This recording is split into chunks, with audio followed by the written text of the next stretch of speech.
ശരിക്കും ഈ ഷൂട്ടിംഗ് ലൊക്കേഷനിലൊക്കെ ഈ കള്ളം പറഞ്ഞിട്ട് മുങ്ങുക അങ്ങനത്തെ സാഹചര്യങ്ങളൊക്കെ ലൈഫിൽ കേട്ടതാണ്. അത് ഉണ്ടായിട്ട് ഒറ്റ പ്രാവശ്യം ചെയ്തിട്ടുള്ളൂ, ഒരു പ്രാവശ്യം അങ്ങനെ പറ്റിപ്പോയി. അത് അത് ഏതായാലും അത് കേൾക്കാത്ത പ്രേക്ഷകരോടൊന്ന് പറയോ? അത് ഞാൻ പറഞ്ഞിട്ടുണ്ട്. അത് ഇതുപോലെ റെപ്കോ വെളിച്ചെണ്ണയുടെ പരസ്യം ചെയ്യാനായിട്ട് നമ്മൾ നേരത്തെ അഡ്വാൻസ് ഒക്കെ വാങ്ങി വെച്ചു. എന്നിട്ട് ആ പരസ്യത്തിന് പോകേണ്ട സമയത്ത് അമ്പിളിച്ചേട്ടനൊക്കെ ഉള്ളൊരു വർക്കാണ് ഞാൻ ചെയ്തുകൊണ്ടിരിക്കുന്നത്. അപ്പം പിറ്റേ ദിവസം അമ്പിളിച്ചേട്ടൻ അവിടെ ഇല്ല.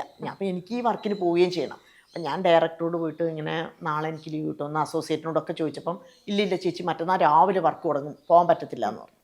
ഞാനിങ്ങനെ വിഷമിച്ച് നിൽക്കുമ്പം അമ്പിളിച്ചേട്ടൻ ചോദിച്ചു എന്ത്?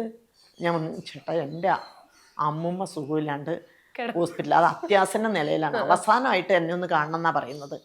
അപ്പോൾ ചേട്ടൻ പിന്നെ അന്ന് പോയി കാണും, നാളെ ഞാനില്ലല്ലോ. പിന്നെ ഡയറക്ടർക്ക് പറയുന്നത് പോകണ്ട, പറ്റത്തില്ലെന്നാണ് പറയുന്നത്. ഞാൻ പറയാമല്ലോ, കാരണം എന്താ നിങ്ങളുടെ അമ്മൂമ്മ നിങ്ങളെ എന്നെ വളർത്തി വലുതാക്കിയത് അമ്മൂമ്മ, പിന്നെ നിങ്ങളെ വളർത്തി വലുതാക്കിയത് നിങ്ങളുടെ അമ്മൂമ്മേനെ കാണാൻ നിങ്ങൾ പോകണ്ടേ? അപ്പം അവരെന്തോ വളർത്തി വലുതാക്കിയ അമ്മൂമ്മയാണ്, ആ അവസാനമായിട്ടൊന്ന് കാണാനാന്ന് പറയുന്നത്, വെന്റിലേറ്ററിൽ എവിടെയാണ് കിടക്കുക, അവർ പോയി കണ്ടിട്ട് വരട്ടെ എന്ന് പറഞ്ഞു. ശരി എന്ന് പറഞ്ഞു വിട്ടു. ഞാൻ പോയി.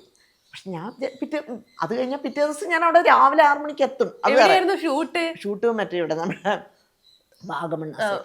അപ്പം ഞാനിവിടെ വന്ന് ഞാൻ ഷൂട്ടിങ്ങിനായിട്ടേ ബാഗൊക്കെ തൂക്കി കറക്റ്റ് 7 മണിയായപ്പോഴേക്കും ചാടി പിടിച്ച് വരുമ്പോൾ ഫ്രണ്ടിൽ ചാരി കസേരയിൽ അമ്പിളിച്ചേട്ടൻ ഇരിക്കണം.